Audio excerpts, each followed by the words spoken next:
is Doug DeMuro. And I am Tyler Hoover of Hoovie's Garage. Yes, you are. And today we're going to talk about cars that we regret not buying and cars that we regret buying. Oh, so every car I've ever owned, basically. Yeah. All right, let's do it. Before I get started, be sure to check out Cars and Bids, which is my enthusiast car auction website for cool cars from the modern era with free listings. You can list your cool car for free and auction it on Cars and Bids. And we've had some fantastic sales recently, including this BMW M3 sold for just over $70,000. This wonderful Mitsubishi Pajero Evo sold for just under $50,000. I love these. And this Hummer EV recently sold for just under $170,000. We've done great with cool EVs on Cars and Bids. If you're looking to buy or sell a cool enthusiast car from the modern era, the 1980s and up, Cars and Bids is the place to do it. With daily auctions, great selection, and free listings. Check it out at carsandbids.com. Okay, cars that you regret not buying. Well, there's one very recent one that's going nuts, and it's the pre-merger Hammers, the AMGs. Yeah. Boy. Yes. Who knew? Yes, I was in college. There's Barrett-Jackson where the blue Hammer wagon that Jono, a Blue Ridge MB, bought along with a coupe for, I thought he was crazy paying 50, 60 grand for Hammers. Yeah. And now we're getting to $1 million for these cars, which are very... pre-merger Hammers? This is the most overrated car video? Oh, no, it's... that is certainly something that, the blue chip people have discovered how rare they are, even though they are very finicky and unreliable and don't drive all that different from anything else. Yeah, they don't really the same as regular. It is an amazing piece of history that certainly was worth more than, what they were selling for $30,000, $50,000 for the production numbers and what they are in the wide body and how they look. And I think this is all wrong. I think those cars are insane. I've watched that segment of the market shoot up with like disbelief and no personal interest. Yeah. But explain this to me. No personal interest, zero. You're a Mercedes guy. You know the Hammer was cool. They got like body kits. You and me could do a body kit in an afternoon in the garage here. You got to pull a courage and see how though. All right. But here's one thing I don't get. Pre-merger Hammers, $1 million, $800,000, I don't know. Yeah. C36, which was the first merger car, and he's a cool car. Very cool. $6 grand. Yes. How do you explain that? I just literally gave one away. Yeah. I love those little cars, and the pre-merger Hammers are like crazy. It is absolutely crazy, but I feel like I missed the boat because I love those things. You of all people, because you probably would have bought one. Yeah, and even the, not Hammer cars, but the AMG engine-tuned cars. I know there was an SL with the kit and the engine and a manual, and I could have bought it for in the 30s, and I know that's probably 130, 230 now. And but it's a body kit and some wheels. It's an amazing piece of history that's incredibly rare. It is historically piece of history in the sense that eventually AMG incorporated this into their brand so that they could build 2-liter turbo. Right. Yeah. With an AMG logo on the gear shifter. AMG did kind of die with the SLS, in my opinion, in that last generation of big V8s. Really? But the SLS. You think that the SLS was the end? That 2012 era was the end. All the normally aspirated V8 Well, they made stuff. the 65s. They kept making. They did a G65 after that. That's not. They did the V12s. It's that 2015-ish should probably be. You don't like that twin turbo V8 they have in all the cars now? It's a pretty good engine. It's pretty cool, but I don't think it's going to age very well. Really? What was on you, Noodles? Oh, leaf. Okay. Really? Right. Yeah. Have you looked at it? The hot V with all the lines going everywhere and all kinds of places. It's going to be engine out, engine out. I remember owning a AMG car where the head bolts would explode. Well, that was overrated. It was overstated. Yeah. Okay. You're insane. No, but I agree with you about pre-merger AMGs. It would have been cool to buy one just so I could sell it now. Because I don't want to own it, drive it, use it, or look at it, but it would be cool. Okay. Cars that I regret not buying. Okay, I have a story for you. I've never told this story. We're all going to hear it for the first time. I was working at Porsche in 2012, and I had a 996 turbo, and I could stretch, at the time, I had paid $33,000 for that car. Mm-hmm. I could stretch for a 993 turbo, which I'd always wanted. And there was one, I was in Atlanta, and there was one that was listed for sale in Mississippi that had been owned by Morgan Freeman. And it was $65,000. And so I had some miles, but it was a nice car. Morgan Freeman, 65,000 He miles. put the miles on it. I guess. So, Wow. so I'm like, all right, this is it. I look at it, it's on Run List or somewhere, and I'm like really into it, did all this research, came to discover it was a different Morgan Freeman. It was a doctor in like Louisiana.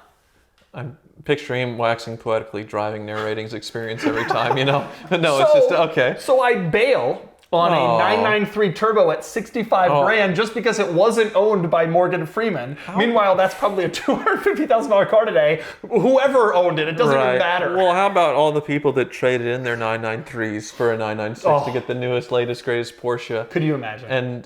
But those people, you got to figure, probably also traded for 997. They're probably driving 992s right now, and they probably have no clue that their 993 is worth more. Right. But I sincerely regret not buying 993 Turbo earlier, but I especially regret not buying one earlier that didn't belong to Morgan Freeman. That's a big one. That's a big ouch. Yeah. So what's the ones that got away from me? Good one. Oh, yeah, the one that got away from me is 05064 GT. You got on the boat right on time, and there was the one that I almost bought. I was this close. It was for sale in Hawaii. I think it was the last clean title, sub 15,000 mile one to sell for under $200,000. Wow. And guess who bought it? Stradman. Yes. He flew out with his supermodel looking girlfriend at the time, did videos on all this stuff. I was like ready to like, okay, let's make a deal, hit the button, and then it was gone. I'm like, oh, it got away. And then a few weeks later, he's making videos on it. And, you know, it would have been amazing to go get it. And obviously another YouTuber thought the same thing and did it. And I was just so mad that I wasn't the one.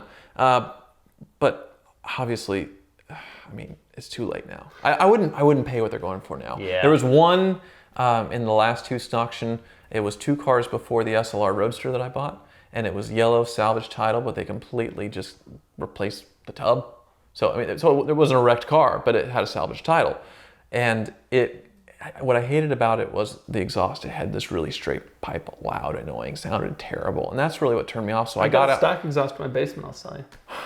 Well, that one in yellow, no stripe. Yeah, what did it sell for? A 230.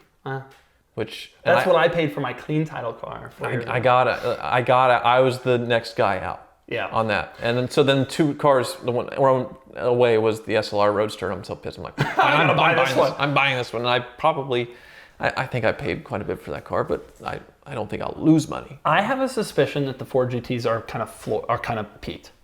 They 4,000 of them. There's so many. There's considerably more Ford GTs than IS300 Sport Crosses. This is the measurement we should use going forward. Is there more or less than IS300 Sport Crosses? Here we go again. It is crazy. They went back up. You know, they were crazy, and then they kind of came down a little. That's when I bought, and then they shot back up like everything else did in 21. Yeah. But I suspect, given the production numbers, and given that 80% of them have their original plastic on their seats and all this crap, that they're like always going to kind of be around in the same way Grand Nationals are like around. Like you can always find a few. You know? I don't know. Maybe you haven't missed it. Maybe I'll get one. It's an amazing car. It's basically the favorite car that I've ever driven personally. I just love the experience of it. Unlike the Carrera GT, I really wasn't that into it.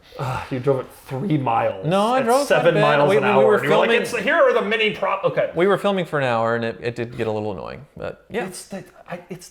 Okay. We'll move on. Okay. The cool thing about Ford GT is how usable it is. And I think that's one of the special things about it is like you or I, tall guys, we can sit in it, no problem. It's reliable. It's just an easily usable, drivable car. Car I regret not buying. Here's an obvious one. Old Lambos when they were cheap. Dude, when I was like starting my YouTube career, I bought a Ferrari 360 for 85 grand. Or 83 or something. And I made videos with that and it like started me off. You know what I was offered for the same money and turned down? An LM002. And I remember Countach's at that time were like 120 for like a rough one, but like they were 120. Right. And I was like, I don't want to touch that. Well, that's what I got my Countach for. Because it was the Diablo on the same deal. $250 for both. You're going to be over here bragging about your Countach price? Yeah.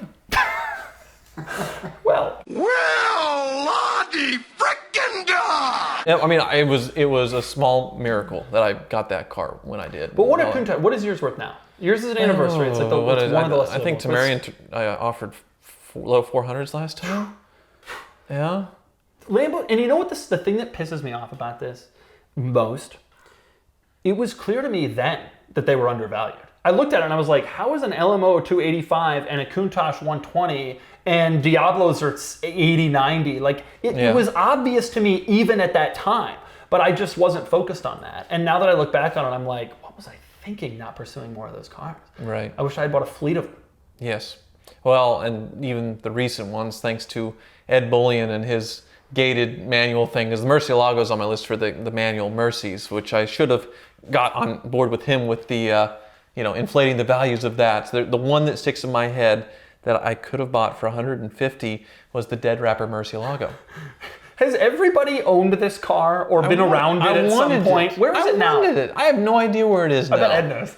I'm sure he does. But yes, the Dead Rapper Murcielago, where it was owned by someone who I believe was shot dead, and instead of a casket, he wanted to be shown in his car. And it was a Ronald McDonald spec. It was yellow with a red interior. The interior was swapped out for black, I believe. Yep. And had some miles. And yeah, at one point, I think I was in the 160s. I offered 150.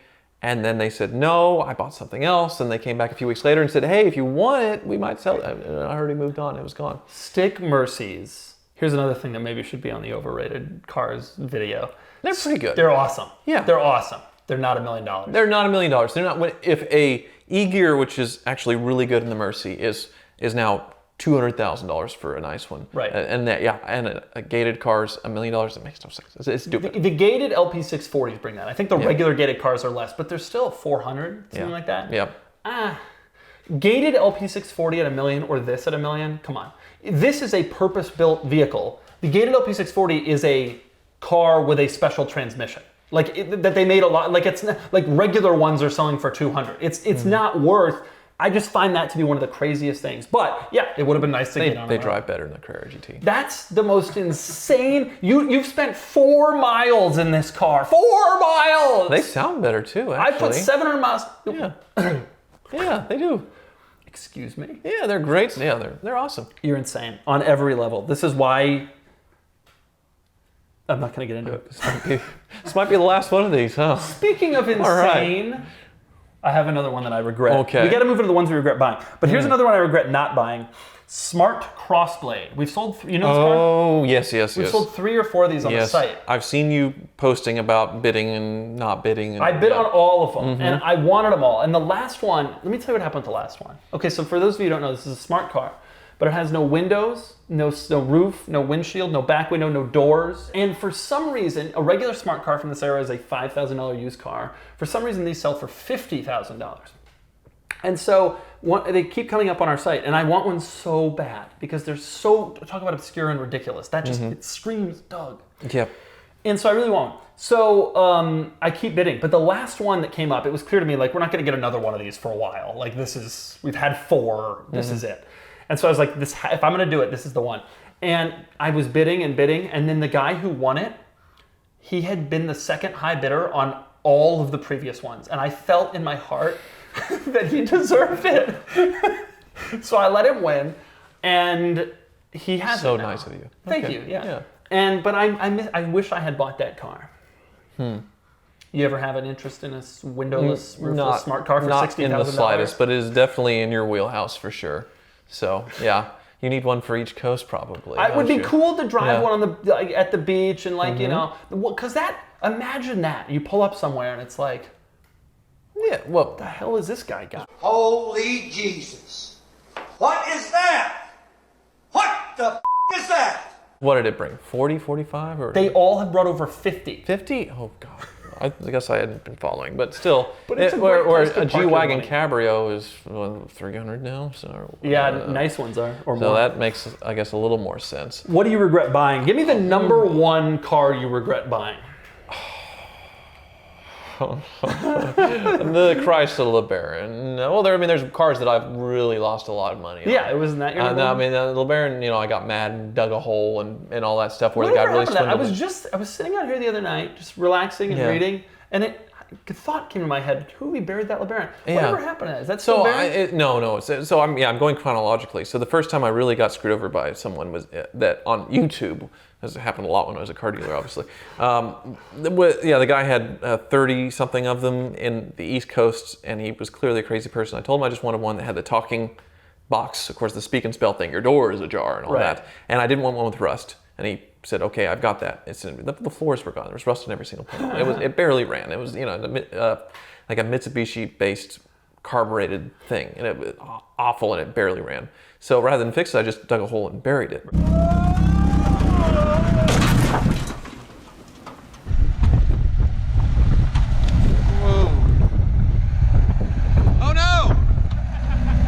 And actually, we dug it up in a year, and it fired off and started on starting point.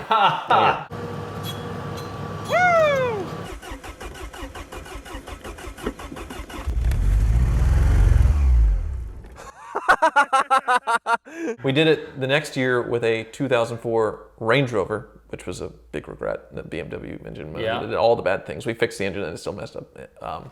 And that was a very soggy year. Right, I remember you buried that. What happened? Did that start? So that one, the groundwater moved up, and the thing was basically underwater, so it looked like it was with the Titanic for your came up, and that one didn't even begin to try. So when you went to start it, the same thing happened to people who didn't bury their 04 Range Rovers underground. Right, yeah, it was very typical. That was a tough era for the Range Rover. But the Range Rover actually sat inside as it was being buried, which is about the dumbest thing I've ever done. Because the glass could have caved in or something like that. Right, that's some deep Hoovie stuff right there. Yeah.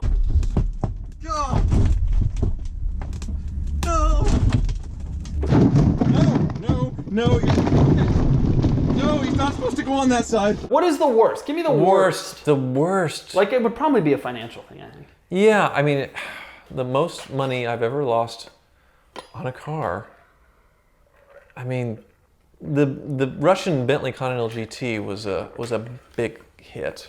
Right. That was pretty massive. What was it doing that? You bought it, it had been in Russia. Someone found pictures of it when it was in Russia? Yeah, so it spent 10 years in Russia. The odometer rolled back at least 3 or 4 times. And it didn't run. You don't even roll the odometer back once. Like, hit 60,000, roll it on back again. Because Freddie was born in Russia, so he was able to translate the Russian history Carfax for me, and it was terrible. And then he ended up buying, maybe he was lying, because then he ended up buying it from me, for, I don't know, 10 grand, and I paid mid-30s for it or something like that. Some of those Bentleys, Russia or not, are pretty rough. We get some submitted to us, it's like, holy crap. We sold one the other day with like 185,000 miles on it. Wow. And it's like, wow. I mean, I don't hear of enormous problems with them, but I hear of problems with a lot of their systems, their electronics, things like that. Yes. What happened to this one? You just paid too much? Yeah, obviously for what it was, it barely ran and needed the engine out for the vacuum line, so this was a problem with the early ones that had a lot of electrical issues, and it wasn't in very good shape. And then the motor was definitely messed up as far as compression and things. Yeah. So turbos were smoking. Yeah, it had everything wrong. So deep regrets on that. Deep. I'm sure there's worse, but I'm going chronologically. How about you? My biggest regret buying... I bought a 2002 G Wagon from a crappy used car dealer in Nashville. 02 G500 Launch Edition. And I didn't know that they were rusty cars. Oh. And it just had a ton of rust. It had been in Massachusetts its whole life and then shipped down south. And that was a horrid car. And I bought it for 30 grand and I didn't know about the rust. And then we got under it and it was like horrible. I didn't know. I was like 22 or something. I didn't know that much about cars. And so we got under it. It was like, holy crap. And I had to sell. I sold to CarMax for 20. I lost 10 grand in like a month on that car. It was at that age. That's real. That's 10 grand when you're 22 is like real money when you're older. And that was just a great lesson in not being so impulsive. Yeah, so if we're talking about early failures pre-YouTube, because YouTube saves me in that sense to where bad is good. But this is back when I was a car dealer and I didn't realize that Florida car dealers can be a little unscrupulous at times and not disclose things. Right. And it was a fantastic deal on a 97 S320 sedan. And it was a Florida, the 140. And it was such a good deal. And I thought, well, I'll save money on shipping. So I'll look at whatever else they have and pick out a few more. So I got a 97 S320, a 95 E320, and a 97 Jeep Grand Cherokee. And so the S320 shows up, bad head gasket, bad transmission. big rust hole in the sunroof area, where they like to rust. And nothing working air conditioning wise, electronics wise. The vacuum pump, of course, did. That was the first one. The second one, the E320, was the most usable, but it was advertised as 80,000 miles. And then I realized, wait, this car doesn't have ASR, the limited slip control, but it has a cluster from a traction control car. That didn't really match. So this one isn't the original. It's also leaking from the head gasket. A big problem with the inline six. Yeah. And then the Jeep, bad transmission, had been wrecked and poorly repaired. And this is before you could get big pictures. This is in 2010 and things. Yeah. And so each car was at least like a $3,000 to $5,000 loss with shipping early into my business.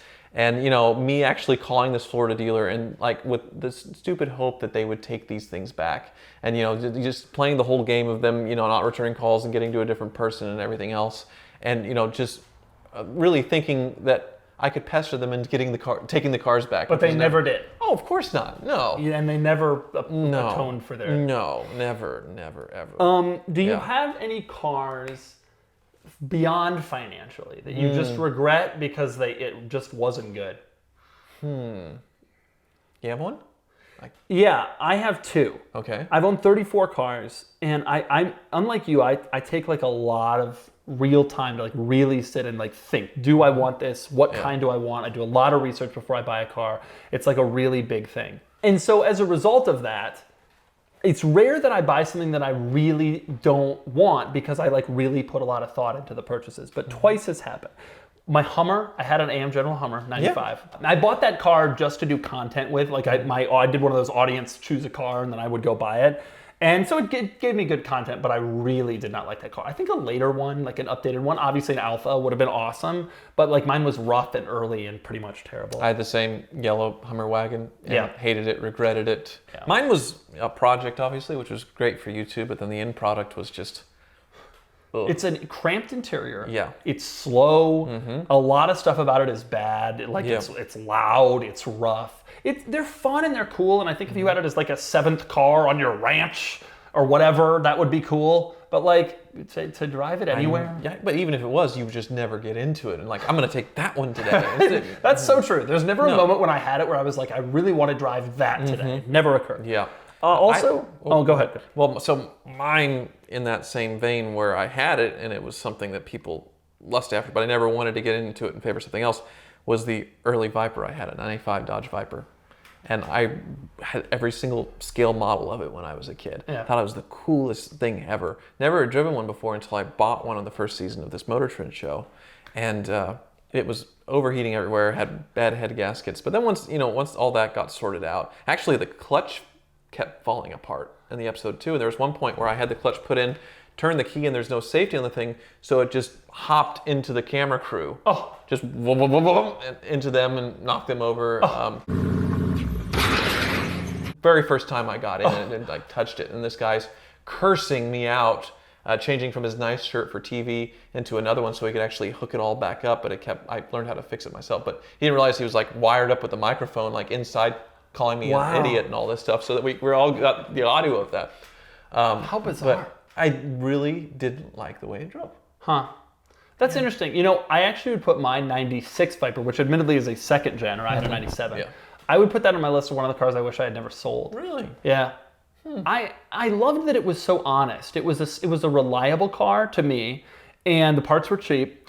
And it was just, you turn the thing, it started, it didn't try to be anything that it wasn't, it didn't have all these, it was just kind of a blue collar, like throw it in gear and go out and have some fun kind of car. Yeah. And I really liked that. It was $34,000 at the time. Now they're double that, which makes it a little bit less appealing. I got to drive one of those on the same day as it was for an episode of the Motor Trend show, a Cobra R. That was sort of a little setup for the track. And the Cobra R was so much better. You got in the Viper and it felt like a lumber wagon with a big V10. And the Cobra R is a pretty appealing car, actually. Yeah. I drove one recently for a video and I was surprised how good it was. The other car I regret, not for financial reasons, but I just regretted it. I didn't love it. I had a 2006 Lotus Elise. I think that car is a very interesting... Have you ever had an Elise? No. I think it's an interesting car, but it was just too fragile for me. Fragile. It must be Italian. I ended up coming away with the feeling that I'd come out of a Porsche, and I really actually like the Elise. I think it would be cool, but it was my only sports car at the time, and so like it was the only thing I was going to use if I wanted to have some fun, and it just was a little too like little and compromised for me to really enjoy it. Yeah, and the Camry engine, yeah, it was cool. It's reliable, and you got rid of that Britishness, but then yeah, it's a Camry motor. Yeah, it was the Elise had the 4-cylinder, so it was from the Corolla XRS. Yeah, sorry. XRS. But same thing, same thing. So there we go. Those are some cars that we do and don't regret buying. There are many more that I regret, but yeah. There's a few of them. Yeah. Bye-bye. Bye.